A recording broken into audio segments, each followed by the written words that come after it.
नमस्कार दोस्तों, स्वागत है आप सभी का आपके अपने YouTube चैनल वीडियो ग्रुप में। दोस्तों, वीडियो में अंत तक ज़रूर बने रहिएगा क्योंकि ये वीडियो आपको पूरे अगले हफ्ते क्या मार्केट का मूवमेंट रहेगा, क्या मूवमेंट हो सकता है अगले हफ्ते शेयर बाज़ार का, वो सारे पैरामीटर्स आपके साथ डिस्कस करूँगा।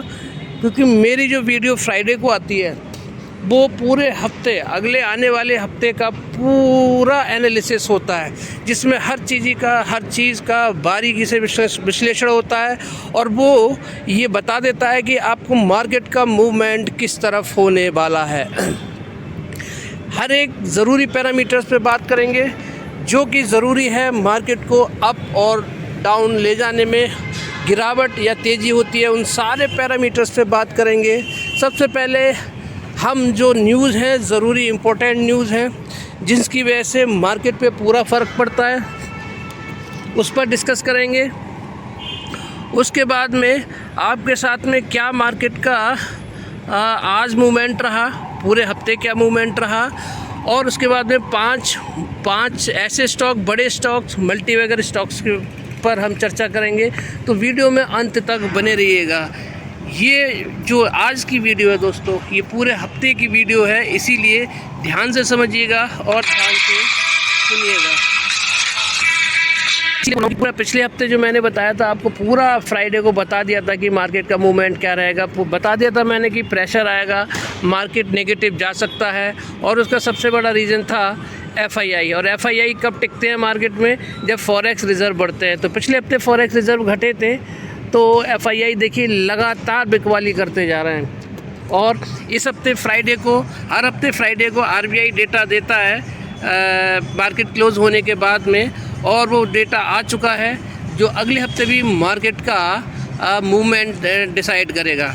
और ये डेटा बहुत ही चौंकाने वाला आया है, बहुत ही ख़तरनाक डेटा आया है दोस्तों। जिस तरह से फॉरेक्स रिज़र्व हमारे तेज़ी से ऊपर गए थे, उतनी ही तेज़ी से फॉरेक्स रिज़र्व घटते हुए नज़र आ रहे हैं। तो आप देख सकते हैं यहाँ पर पूरी तरह से कि इंडिया फॉरेक्स रिज़र्व्स, विदेशी मुद्रा भंडार में बड़ी गिरावट, 10.75 अरब डॉलर घटकर 690.43 अरब डॉलर रहा। यानी कि बड़ी गिरावट हुई है इस हफ्ते। आप देख सकते हैं कि 10.75 बिलियन डॉलर घटे हैं हमारे फॉरेक्स रिज़र्व में। यानी कि बहुत बड़ा घाटा हमारा इस हफ्ते हमें देखने को मिला है। ये बहुत ही नेगेटिव न्यूज़ है दोस्तों अगले हफ्ते के लिए। और दूसरी बात, अगर आप देखेंगे कि अभी जो इज़राइल और जो ईरान का जो टेंशन चल रही है, वो भी, उसमें भी अभी तक कोई भी निष्कर्ष नहीं निकला है। इज़राइल ने भी ईरान पर पलटवार नहीं किया है। और एक और बड़ी न्यूज़ आ गई है, उस पर भी चर्चा करेंगे, तो वीडियो में अंत तक ज़रूर बने रहिएगा।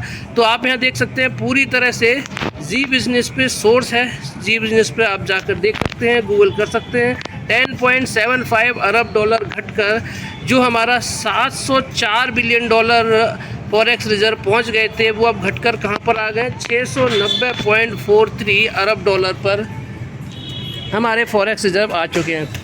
बड़ी गिरावट है, बड़ा घाटा हुआ है फॉरेक्स रिज़र्व को। ज़रूर अगले हफ्ते ये मार्केट में पैनिक फैलाता हुआ नज़र आएगा। तो आप देख सकते हैं India forex reserve fall 10.7 billion dollar week on week to 690 billion, यानी कि 690 बिलियन डॉलर पर हमारा स्टॉक, हमारे फॉरेक्स रिज़र्व आ चुके हैं। वीक ऑन वीक गिरावट हुई है। और क्या है आगे खबर देख लेते हैं कि वैश्विक उठापटक और FII की बिकवाली के कारण देश का विदेशी मुद्रा भंडार 11 अक्टूबर को समाप्त हफ्ते में 10.75 अरब डॉलर घटकर 690.43 अरब डॉलर रहा। यानी कि जो इतनी उठापटक हुई है और FII DII की बिकवाली के कारण आप देख सकते हैं कि फॉरेक्स रिज़र्व में बड़ा ही घाटा देखने को मिला है। और आप देख सकते हैं कि जो फॉरेक्स रिज़र्व और FII एक दूसरे के पूरक हैं, डायरेक्टली प्रोपोर्शनल हैं। अगर फॉरेक्स रिज़र्व घटते हैं अगर फॉरेक्स रिज़र्व बढ़ते हैं तो एफआईआई खरीदारी करते हैं, अगर फॉरेक्स रिज़र्व घटते हैं तो हमारे जो एफआईआई है वो बिकवाली करते हैं। और उसका जीता जागता उदाहरण आप देख सकते हैं, हमारे पिछले पूरे हफ्ते का ट्रेंड एफआईआई डीआई का, एक भी दिन ऐसा नहीं रहा जब उन्होंने बिकवाली नहीं की है। लगभग सारी बिकवाली कर चुके हैं, थोड़ी बहुत और बची है, उसे भी वो अगले हफ्ते बिकवाली कर देंगे, क्योंकि हमारे फॉरेक्स रिज़र्व में बड़ी गिरावट आई है, बहुत ही बड़ा घाटा देखने को मिला है। छोटा मोटा नहीं, 1-2 बिलियन डॉलर का नहीं, पूरे 10 बिलियन डॉलर से ऊपर, यानी 10.75 अरब डॉलर घटकर हम कहाँ पर आ गए, 690.43 बिलियन डॉलर पर हमारे फॉरेक्स रिजर्व आ गए हैं। ये हाल के दिनों में मुद्रा भंडार में सबसे बड़ी गिरावट है। भारतीय रिजर्व बैंक ने शुक्रवार को ये जानकारी दी। इससे पिछले हफ्ते देश का विदेशी मुद्रा भंडार कितना घटा था, 3.7 अरब डॉलर घटकर 701 पर आ गया था, और सितंबर के अंत में विदेशी मुद्रा भंडार 704.88 अरब अमेरिकी डॉलर के सर्वकालिक स्तर पर पहुंच गया था। में अगर आप देखेंगे तो हमने एक सर्वकालिक यानी ऑल टाइम हाई लगाया था 704.88 बिलियन डॉलर का, और उसके बाद में 3.71 अरब डॉलर घटा, उसके बाद हम आ गए थे 701 बिलियन डॉलर पर, और अब घट गया 10.75 बिलियन डॉलर। अब हम कहाँ पे आ गए, 690.43 अरब डॉलर पर आ गए। बहुत बड़ी नेगेटिव न्यूज़ है दोस्तों अगले हफ्ते के लिए, मार्केट के लिए। भारतीय रिजर्व आरबीआई के शुक्रवार के जारी आंकड़ों के अनुसार 11 अक्टूबर को वो समाप्त हफ्ते में मुद्रा भंडार का अहम हिस्सा माने जाने वाली विदेशी मुद्रा अस्थियाँ यानी कि एफसीए अकाउंट 10.54 अरब डॉलर घटकर 602.10 अरब डॉलर रह गई है। यानी कि सबसे बड़ी गिरावट किस में हुई है, एफसीए अकाउंट में हुई है। तो एफसीए अकाउंट क्या होता है वो भी आप देख सकते हैं यहाँ पर। डॉलर के संदर्भ में उल्लेखित विदेशी मुद्रा अस्थियों में विदेशी मुद्रा भंडार में रखे गए यूरो, पाउंड और येन जैसी गैर अमेरिकी मुद्राओं की घटबढ़ का प्रभाव शामिल होता है। यानी कि नॉन अमेरिकी करेंसी जो होती हैं उसमें जो घटबढ़ होती है, और वो जो मुद्रा भंडार में रखे जाते हैं नॉन अमेरिकी करेंसीज रखी जाती हैं, उनको हम बोलते हैं क्या, उनको बोलते हैं हम एफसीए अकाउंट। यानी कि इसको क्या बोलते हैं, विदेशी मुद्रा अस्थियों में विदेशी मुद्रा अस्थियाँ हम बोलते हैं। तो इसमें सबसे बड़ी गिरावट हुई है, और इस गिरावट की वजह से हमारा डेंट आया है, कितने पे पहुंच गए हम, 690। यानी टोटल कितनी गिरावट हुई है, 10.75 अरब डॉलर, और जिसमें से 10.54 किस में से हो गया, सिर्फ और सिर्फ 10.54 अरब डॉलर किस में से घटा है, एफसी अकाउंट में से, सिर्फ इसी अकाउंट में से घटा है। तो आप देख सकते हैं कि एक बड़ा घाटा हमें देखने को मिल रहा है यहाँ पर, किसमें, एफसी अकाउंट में। वहीं पे अगर आप देखेंगे समीक्षाधीन सप्ताह में स्वर्ण भंडार गोल्ड रिजर्व, जो हमारे जो जैसे एफसी अकाउंट होता है वैसे ही फॉरेक्स रिजर्व में गोल्ड रिजर्व होता है, उसका मूल्य 9.8 करोड़ डॉलर घटकर 65.66 अरब डॉलर रह गया है, वहाँ पर भी गिरावट आई है। वहीं पे विशेष आहरण यानी कि एसडीआर, विशेष आहरण अधिकार एसडीआर 8.6 करोड़ डॉलर घटकर कितना होगा, 18.34 अरब डॉलर रह गया है। यानी कि चौतरफा आप देखेंगे तो हमारे जो है फॉरेक्स रिजर्व घटे हैं। वहीं पे अगर आप देखेंगे रिजर्व बैंक के आंकड़ों के अनुसार आलोच्य सप्ताह में अंतर्राष्ट्रीय मुद्रा कोष यानी IMF के पास भारत का आरक्षित भंडार 2 करोड़ डॉलर घटकर 4.33 अरब डॉलर रहा है। यानी कि हम जो IMF के पास से पोजीशन बनाते हैं उसमें भी हमारा क्या है, फॉरेक्स रिजर्व घटे हैं। तो पूरी तरह से अगर आप देखेंगे तो क्या हुआ, हमारा बड़ा घाटा हुआ इस हफ्ते, और ये जो घाटा है अगले हफ्ते क्या है, हमारे मार्केट को, शेयर मार्केट को उल्टा बुरा असर देखने को मिल सकता है। अगर अब आप देखेंगे कि भारत का विदेशी मुद्रा भंडार बढ़ने का अनुमान, अभी भी इतनी गिरावट के बावजूद भी अगर आप देखेंगे तो हमारे जो भंडार हैं वो उनकी बढ़ने की ही उम्मीद की जा रही है, उसको ऐसे ही बढ़ने की उम्मीद नहीं की जा रही है। उसके कारण हैं, तो क्या क्या कारण है आपके साथ में डिस्कस कर लेते हैं। भारत का विदेशी मुद्रा भंडार बढ़ने का अनुमान है। मजबूत विदेशी मुद्रा भंडार अंतर्राष्ट्रीय स्तर पर भारत की स्थिति मजबूत करने के साथ विदेशी निवेश आकर्षित करने और घरेलू व्यापार और उद्योग को बढ़ावा देने में मदद करता है। ये है किसका, विदेशी मुद्रा भंडार का इम्पोर्टेंस। क्या होता है विदेशी मुद्रा भंडार? जिसके पास ज़्यादा है, जिसके पास विदेशी मुद्रा भंडार ज़्यादा है, जिस देश के पास भी, तो वहाँ पे क्या होगा, अंतर्राष्ट्रीय स्तर पर भारत की स्थिति मजबूत करने के साथ विदेशी निवेश आकर्षित करने और घरेलू व्यापार और उद्योग को बढ़ावा देने में मदद करता है। ये है इसकी वैल्यू। इसलिए ज़रूरी होता है, यानी इंपोर्ट एक्सपोर्ट को मैनेज करने के लिए जो फंड की ज़रूरत पड़ती है वो FCA, वो क्या होता है, फॉरेक्स रिजर्व, उसमें काम आते हैं। तो जितने ज़्यादा फॉरेक्स रिजर्व होंगे उतना ही देश वो मजबूत होगा। तो फॉरेक्स रिजर्व घटे हैं तो क्या है, हमारी इकोनॉमी पे इसका असर, उल्टा असर पड़ सकता है। इसी वजह से क्या होता है, जो FII हैं वो बिकवाली कर देते हैं।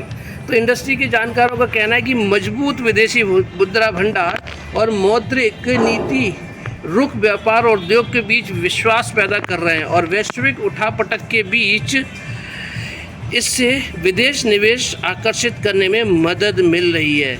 यानी कि हमारे जो फॉरेक्स रिजर्व घटे हैं, 10.75 इस हफ्ते घटा है, इसका मतलब ये कतई नहीं लगाना चाहिए कि हमारे देश की आर्थिक स्थिति खराब है। हमारा देश अभी भी मजबूत है और अभी हम $690 बिलियन के जो स्तर पर बैठे हैं वो बहुत ही स्ट्रॉन्ग लेवल बैठा, बहुत ही स्ट्रॉन्ग लेवल है, बहुत ही मजबूती पर हम बैठे हुए हैं। 690 यानी कि 700 के पास में ही बैठे हुए हैं। तो 690 का फॉरेक्स रिजर्व का भंडार किसी भी देश में होना बहुत बड़ी बात है। अभी $700 बिलियन जब हमने क्रॉस किया था तो हम चौथे ऐसे देश थे, यानी चौथे ऐसे देश थे जिसके पास में $700 बिलियन का विदेशी मुद्रा भंडार था। हमसे पीछे अमेरिका भी था। तो इसीलिए हम अभी भी बहुत ज़्यादा मजबूत स्थिति में हैं। तो आप देख सकते हैं देश की विदेशी मुद्रा में गोल्ड की हिस्सेदारी भी 2018 के बाद से 209% से अधिक बढ़ गई है। यानी कि हमने दबा कर हमारी RBI ने क्या किया, गोल्ड में खरीदारी करी है। शुक्रवार को गोल्ड की कीमतों में मजबूत वृद्धि जारी रही। MCX में 500 रुपये की तेज़ वृद्धि के साथ कीमत 77,600 रुपये हो गई है। किसकी? गोल्ड की। अंतर्राष्ट्रीय बाजार में गोल्ड की कीमत में $2.710 से ऊपर पहुंच गई है। $2.710 से ऊपर पहुंच गई है। 2024 में अब तक गोल्ड 22% से अधिक का रिटर्न दे चुका है और दिवाली से दिवाली के आधार पर रिटर्न लगभग 30% तक पहुंच गया है। तो अभी दिवाली है तो इसलिए और भी इसमें तेज़ी के अनुमान लगाए जा रहे हैं कि दिवाली पे गोल्ड की खरीदारी होती है। इसी वजह से क्या होगा, अभी भी इसमें तेज़ी जारी रह सकती है। तो ये था हमारा सबसे बड़ा पॉइंट शेयर मार्केट का, जो पूरे शेयर मार्केट को उठापटक करने के लिए मजबूर कर देता है। क्यों? क्योंकि अगर फॉरेक्स रिजर्व बढ़ते हैं तो आप देख लीजिएगा 99% केसेस में ऐसा ही होगा कि जब फॉरेक्स रिजर्व बढ़ेंगे किसी भी देश के, तो उस देश का उस हफ्ते शेयर बाज़ार ऊपर जाता हुआ दिखाई देगा और जब घटेंगे तो नीचे जाता हुआ दिखाई देगा। जब फॉरेक्स बढ़ेंगे तो FII आकर्षित होंगे और वो उस देश में शेयर बाज़ार में ख़रीदारी करेंगे। तो हमारे पिछले हफ्ते घटे थे, हमारा शेयर बाज़ार गिरा। और दूसरी बात ये थी कि वैश्विक स्तर पे भी क्या है, भारी उठापटक चल रही थी। ईरान इजराइल को लेकर चल रही थी, तेल की कीमतें बढ़ रही थी। ये सारे फैक्टर थे। फॉरेक्स रिजर्व घटे थे, तेल में वृद्धि हुई थी, ये सारी चीज़ें नेगेटिव थी, जिसकी वजह से क्या हुआ, हमारे मार्केट में थोड़ी ज़्यादा गिरावट देखने को मिल गई। तो अब ये था फॉरेक्स रिजर्व। तो अगले इस हफ्ते हमारी बड़ी गिरावट हुई है, बहुत ज़्यादा घटकर आए हैं। तो अगले हफ्ते भी इसका असर देखने को मिल सकता है। अब बात करते हैं डॉलर इंडेक्स की। तो डॉलर इंडेक्स को देखिए, अभी भी 103 के ऊपर बना हुआ है, लगभग 104 की तरफ बढ़ता हुआ दिखाई दे रहा है। हालांकि आज अगर आप देखेंगे तो हल्का फुल्का रेड देखने को मिल रहा है। तो ये क्या है, ये अभी भी हमारे लिए खतरे की घंटी है। और आज का हाई देखेंगे तो 103.81 पर इसने क्या किया है, हाई लगाया है और 103.49 का लो लगाया है। वहीं पे B52 लो देखेंगे $100 का है। तो 100 से हम कहाँ आ चुके हैं, लगभग 104 के आसपास आ चुके हैं। तो इसकी वजह से क्या होता है, हमारे फॉरेक्स रिजर्व घट रहे हैं। यानी कि डॉलर भाग रहा है, और डॉलर भागने की वजह से क्या हो रहा है, हमारी करेंसी कमज़ोर हो रही है। तो करेंसी का कमज़ोर होना फॉरेक्स रिज़र्व में गिरावट का एक बड़ा कारण है।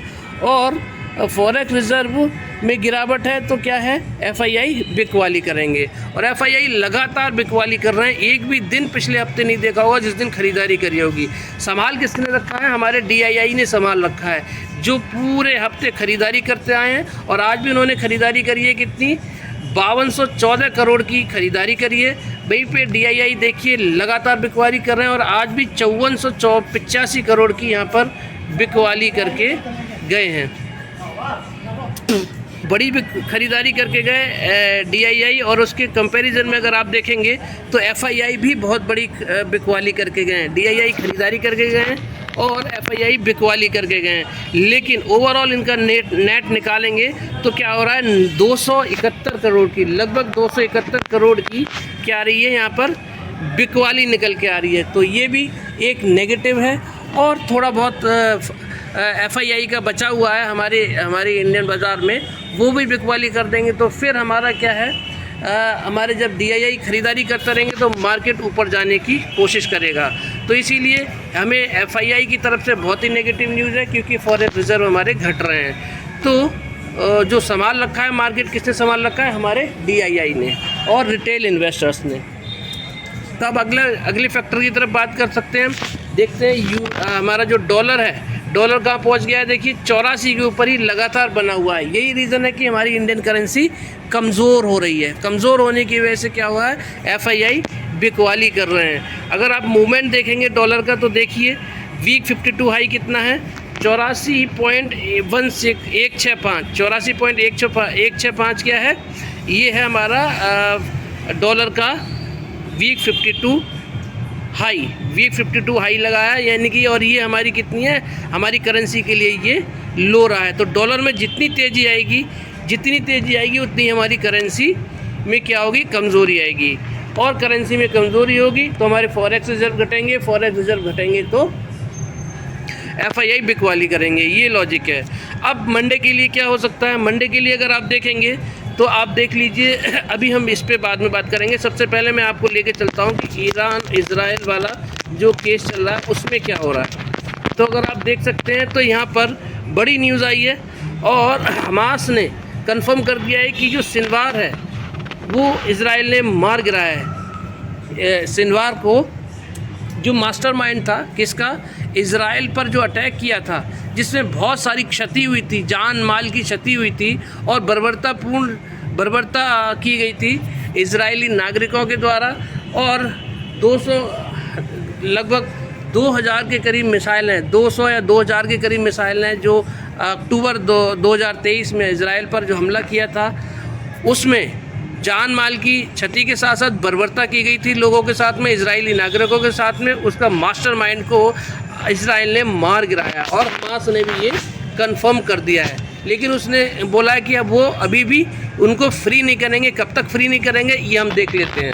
तो आप देख सकते हैं, Sinwar's death which follows Israeli assassination of other Hamas leaders and commanders will deal a huge blow to the Islamist group। अगर आप देख सकते हैं तो जो इजरायली हैं, इजराइल ने जो बाकी लीडर्स को मारा है हमास के, वो उसका कारण कौन रहा है, यही रहा है, सिनवार रहा है। जिस दिन से ये घटना सिनवार ने इजराइल में रची थी उसी दिन से देखिए इजराइल अटैक करता आ रहा है लगातार, और उस अटैक में बहुत सारे लोगों को, सैकड़ों हज़ारों लोगों की मौत हो चुकी है हमास में, लेबनान में, और यहाँ पर अभी ये जो आपका हिजबुल्ला है, हिजबुल्ला पे लगातार अटैक जारी हैं। और इसकी बहुत सालों से उसको तलाश थी इजराइल को, किसकी, सिनवार की, याह्या सिनवार, इसकी तलाश थी। और आज कल इसको इजराइल ने मार गिराया है। कल तक पुष्टि नहीं हुई थी शाम तक, लेकिन उसको पुष्टि को भी कर दिया है डीएनए चेक करके इजराइल ने। तो आप देख सकते हैं ये है सिनवार, इनको क्या हुआ, इनको मार दिया गया है। और इजराइल, आप देख सकते हैं यहाँ पर कि widely known as the architect of the October 7, 2023। 2007 को अक्टूबर 2023 में 7 अक्टूबर को जो हिंसा की गई थी इजराइल में, मास्टरमाइंड था कौन? जो सिनवार था इजराइल पर अटैक करने का, उसकी हत्या कर दी गई। The most devastating event for Israel in decades, Sinwar in Gaza defying Israeli attempts to kill him since the start of the war. तो ये जो है मास्टरमाइंड अब इसका मारा गया है। लेकिन हमास अब क्या बोल रहा है? हमास बोल रहा है कि वुडंट रिलीज हॉस्टेजेस, जो बंदी बनाए गए हैं उनको छोड़ेगा नहीं। कब तक नहीं छोड़ेगा? वो बोल रहा है कि हमास ने बोला है कि ये बंधकों को तब तक नहीं छोड़ेगा जब तक इजराइल गाजा पर हमले बंद नहीं कर देता है। Withdraws from territory and frees jailed Palestinian, बोला है कि जब तक हमास पर हमले बंद नहीं होंगे और अपनी आर्मी को वहाँ से नहीं निकाल लेता है उनकी टेरिटरी से, और जो जेल में जो पैलेस्टीनियन डाले गए हैं जब तक उनको फ्री नहीं कर देता है तब तक वो क्या करेगा? बंदियों को आज़ाद नहीं करेंगे। The hostages will not return unless the aggression against our people in Gaza stop, यानी गाजा में जो उसका हमला जारी है जब तक वो बंद नहीं करेंगे तब तक उन होस्टेजेस को, बंदियों को वो छोड़ेंगे नहीं। तो there is a complete withdrawal from it and our heroic prisoners are release from the occupations prisons, Khalil Al Haya said in a video statement news agency. तो उनका ये बयान आ गया है हमास का कि वो जब तक नहीं छोड़ेंगे जब तक कि बंदियों को तब तक नहीं छोड़ेंगे, इजराइल के बंदियों को, जब तक कि वो हमास पर अपना हमला बंद नहीं कर देते हैं। तो इसीलिए तो यहाँ से क्या है, अभी भी देखिए खतरा अभी ख़त्म नहीं हुआ है, खतरा अभी तक शांत नहीं हुआ है। इजराइल और जो ईरान है और हमास है उसका अभी तक खतरा टला नहीं है दोस्तों। तो इसीलिए क्या है, मार्केट में गिरावट के चांसेस अभी भी पूरे बने हुए हैं। अब बात करते हैं कि बॉन्ड मार्केट क्या कह रहा है। मंडे की बात करेंगे, मंडे को कैसा मार्केट रह सकता है।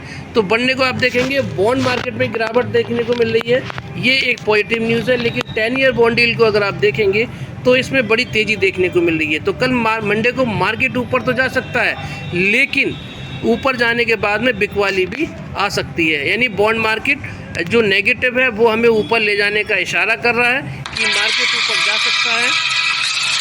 ऊपर जा सकता है, क्योंकि बॉन्ड मार्केट नेगेटिव दिखाई दे रहा है। लेकिन ऊपर जाने के बाद में जो इंडिया का बॉन्ड यील्ड है ये ग्रीन होने की वजह से क्या हो सकता है, ये उसमें सेल ऑन राइज भी आ सकता है। वहीं पे आप क्रिप्टो करेंसी को देखेंगे, क्रिप्टो करेंसी में आप देख लीजिए बिटकॉइन में बड़ी तेज़ी देखने को मिल रही है 2% के आसपास की। इथेरियम देखिए पूरी क्रिप्टो करेंसी में यहाँ से क्या है, एक हरियाली देखने को मिल रही है। तो यहाँ से कोई भी नेगेटिव देखने को नहीं मिल रहा है, तो यहाँ से हमें पॉजिटिव फ्रेम देखने को मिल रहा है। वहीं पे गोल्ड में देखिए, गोल्ड में अभी भी तेज़ी बनी हुई है, जैसा मैंने आपको बताया था। सिल्वर में भी तेज़ी बनी हुई है, दिवाली का टाइम है तो इसलिए दबा के खरीदारी होगी। मेटल में भी तेज़ी है। वहीं पे क्रूड ऑयल में देखिए, क्रूड ऑयल जो है $70 के नीचे आ चुका है। यहाँ से एक बड़ी अपडेट आ गई है, एक गुड न्यूज़ आ गई है। ब्रेंट ऑयल में भी 2% से ज़्यादा की गिरावट है, क्रूड ऑयल में भी, नेचुरल गैस में भी। तो यहाँ से देखिए हमें पॉजिटिव सेंटीमेंट देखने को मिल रहे हैं। तो ये एक अच्छी न्यूज़ है। तो मंडे के दिन मार्केट ऊपर तो जा सकता है, लेकिन अगर डॉलर में तेज़ी रही और बॉन्ड मार्केट में तेज़ी रही तो सेल ऑन राइज की स्थिति भी बन सकती है। ऊपर से आप देखेंगे कि हमारे फॉरेक्स रिजर्व घट कर आए हैं। अगर बड़ी बिकवाली कर देते हैं FII तो फिर हमारा ऊपर जाके मार्केट नीचे भी आएगा, ये आप नोट कर लीजिए। अब आज देख लीजिए, आज जब फ्यूचर्स क्या कह रहे हैं। फ्यूचर्स ने हमारी क्लोजिंग दी है, निफ्टी की फ्यूचर्स में 24,964, वहीं पे गिफ्ट निफ्टी 24,944 पे ट्रेड कर रहा है। और वहीं पे अगर आप देखेंगे जो हमारी जो क्लोजिंग दी है, किसने, निफ्टी इंडेक्स ने 24,854 पे क्लोजिंग दी है। तो यहाँ से तो देखिए गैप अप दिखाई दे रहा है। कितना गैप अप दिखाई दे रहा है, लगभग अगर आप देखेंगे 40 और 54, तो यानी कि 86 पॉइंट तेज़ी की तरफ दिखाई दे रहे हैं किसमें, निफ्टी इंडेक्स से गिफ्ट निफ्टी में। तो यहाँ से गैप अप खुलने के चांसेस हैं। 50-60 पॉइंट का गैप अप हो सकता है, लेकिन उसके बाद में अगर बॉन्ड मार्केट और डॉलर इंडेक्स में तेज़ी दिखाई देती है, ग्रीनरी दिखाई देती है, हरियाली दिखाई देती है, तो बिकवाली भी आ सकती है। वहीं पे इंडिया विक्स की तरफ से अच्छी खबर है कि इसमें गिरावट देखने को मिल रही है। वहीं पे आज अगर आप डॉलर देखेंगे, डाउ जोन्स को देखेंगे तो डाउ जोन्स में प्रेशर देखने को मिल रहा है। वहीं पे आईटी स्टॉक्स को अगर आप देखेंगे तो यहाँ से अच्छी न्यूज़ देखने को मिल रही है। तो मंडे को हमारे आईटी स्टॉक्स हमारी निफ्टी को संभाल सकते हैं। आज का मूवमेंट क्या रहा आप देख सकते हैं कि 104 पॉइंट की तेज़ी के साथ में हमारी निफ्टी ने क्लोजिंग दी है 24,854 का। और मैंने आपको बताया था, एक लेवल बताया था कि 24,500 का जो लेवल है वहाँ से मार्केट रिबाउंड करना चाहिए। और आज देखिए 24,500 का जो लेवल है आज उसके पास तक गया, 24,567 तक गया। और उसके बाद में मार्केट ने रिबाउंड किया, 24,886 का हाई लगाया और 24,854 पर ऊपरी लेवल पे क्लोजिंग दिया। आप पूरी तरह से यहाँ पर देख सकते हैं। प्रीवियस क्लोजिंग क्या थी, 24,749 की थी, 691 पे क्लोजिंग दी, यानी कि 58 पॉइंट की गिरावट के साथ में आज मार्केट ने गैप डाउन क्या की थी, ओपनिंग की थी। और उसके बाद में और गिरा, और गिरने के बाद में लगभग 500 से ज़्यादा 100 से ज़्यादा पॉइंट का अगर आप देखेंगे 130 पॉइंट से ज़्यादा तक नीचे गिरा, लो लगाया। और उसके बाद में फिर वहाँ से ख़रीदारी आई और हमने 120 पॉइंट की तेज़ी के साथ में क्या दिया, हमने क्लोजिंग दी है। तो ये था हमारा निफ्टी का एनालिसिस। और क्या निष्कर्ष निकल के आया कि मार्केट मंडे के दिन ऊपर जा सकता है। ऊपर जाने के बाद में सेल ऑन राइज की स्थिति आ सकती है। अगर बॉन्ड मार्केट और डॉलर इंडेक्स में तेज़ी आती है उस पर नज़र बना के रखिएगा। और बॉन्ड मार्केट और डॉलर इंडेक्स में तेज़ी आएगी तो एफआईआई बिकवाली करेंगे तो ऊपर के लेवल से सेल ऑन राइज होगा और मार्केट पे प्रेशर आ सकता है। तो ये ओवरऑल एनालिसिस है।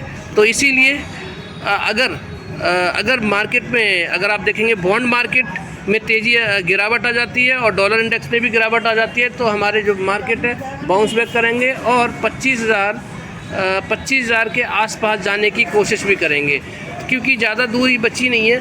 854 पे हम अभी ट्रेड कर रहे हैं। तो अगर बॉन्ड मार्केट और डॉलर इंडेक्स इसमें गिरावट आ जाती है, अच्छी खासी गिरावट आ जाती है, तो हम 25,000 के लेवल को भी छूते हुए नज़र आएंगे। अब बात करते हैं 5 स्टॉक्स की। सबसे पहले टाटा पावर दोस्तों बहुत ही मजबूत स्टॉक है, फंडामेंटली स्ट्रॉन्ग स्टॉक है पावर सेक्टर में।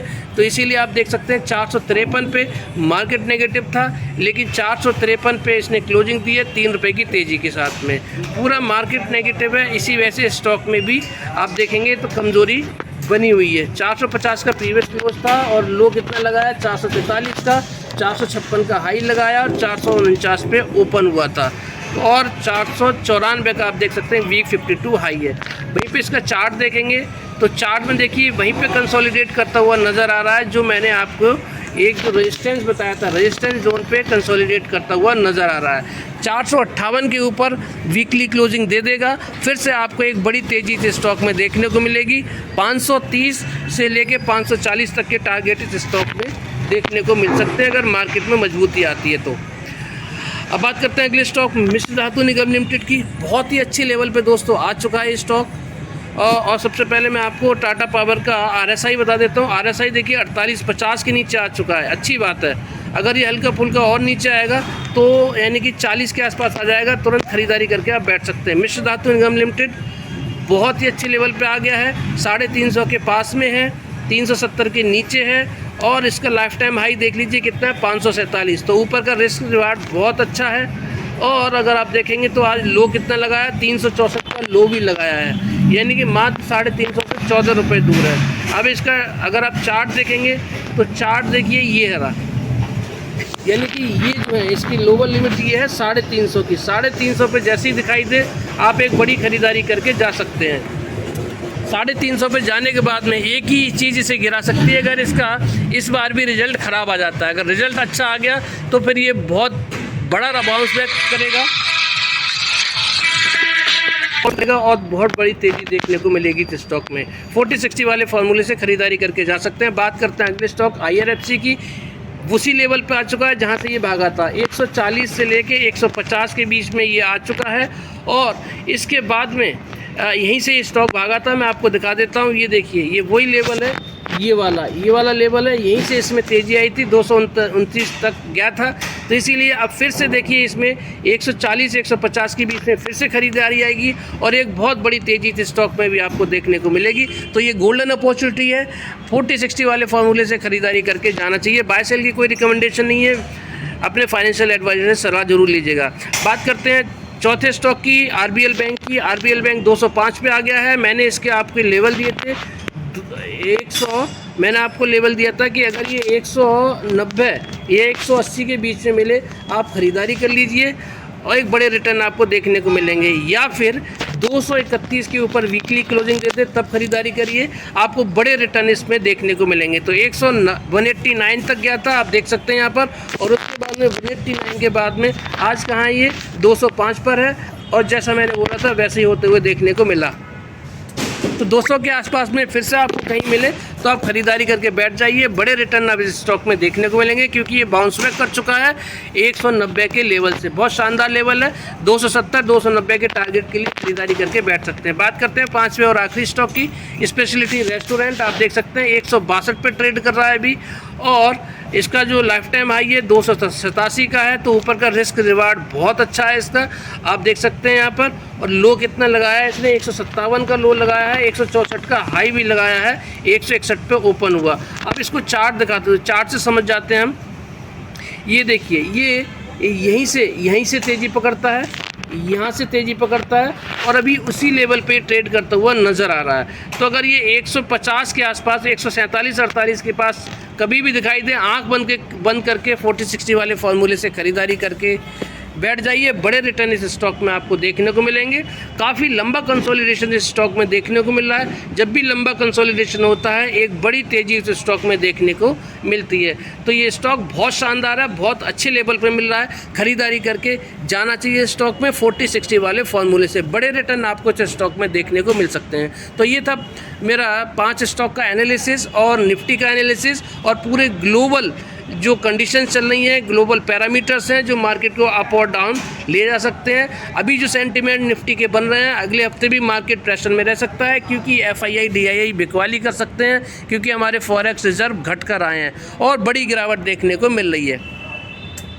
अगर ईरान इजराइल का कोई निष्कर्ष निकल आता है तो मार्केट में तेज़ी भी बन सकती है, लेकिन अभी जो मार्केट के सेंटिमेंट बन रहे हैं वो नेगेटिव देखने को मिल रहे हैं। हालांकि गिरावट अच्छी खासी हो चुकी है, कोई बड़ी बात नहीं, यहाँ से भी कोई भी हल्की फुल्की पॉजिटिव न्यूज़ आ जाती है मार्केट के लिए तो हम बाउंस बैक भी कर सकते हैं। ये था मेरा आज का एनालिसिस। वीडियो अच्छी लगी तो लाइक से सब्सक्राइब करना मत भूलिएगा। आप सभी का दिन शुभ रहे। जय श्री राम, जय श्री श्याम, राधे राधे।